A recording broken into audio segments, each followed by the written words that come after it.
things like that. Macbeth will say, I'm not going to be able to sleep anymore. By the way, this is a prophecy by Macbeth that does come true. He can't sleep anymore. As I told you already, he's going to say it's like somebody put scorpions in my brain, and they just keep stinging my brain.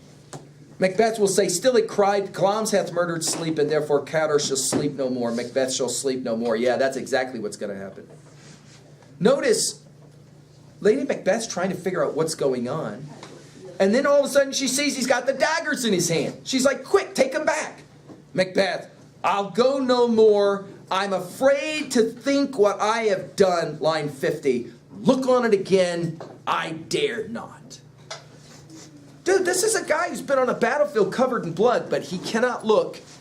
He cannot look again at a murdered man. Why? What's the difference between killing guys on the battlefield and stabbing this old man? Because then it was killed, rekilled. Right. This is a different project entirely, isn't it? It's completely dishonorable.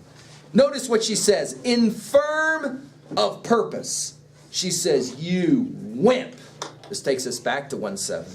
Give me the daggers. And then look what she says. The sleeping and the dead are but his pictures. 'Tis the eye of childhood that fears a painted devil. You're like a little boy. Give me the daggers. I'll go in. Macbeth will begin to hear the knocking. And then he'll look at his hands. Pluck out mine eyes. Will all great Neptune's ocean wash this blood clean from my hand?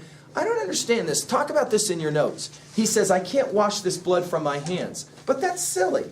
Here in a little bit when we see Macbeth again, he'll have no blood on his hands.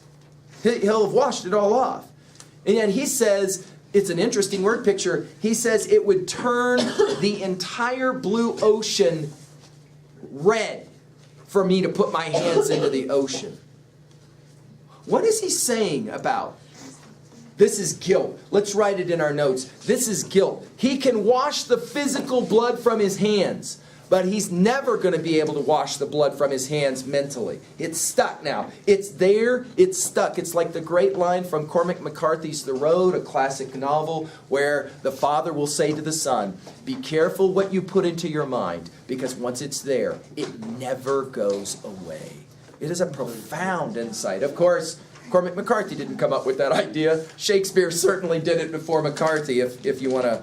Notice the last line of Macbeth's. To know my deed, 'twere best not know myself. Now, of course, the Delphi oracle of Greece was, know thyself. Socrates said the unexamined life is not worth living, and now you have an example where Macbeth says, I wish I didn't know myself, because I would have to admit what I've done, and I don't want to have to admit what I've done. Wow, what one jacked up man he is. And we're only going to watch him. By the way, put it in your notes. From this heavy 2 scenes of 2:1, 2:2, we will go to what we call comic relief in 2:3 with the famous Porter scene. You'll like that. It's pretty funny.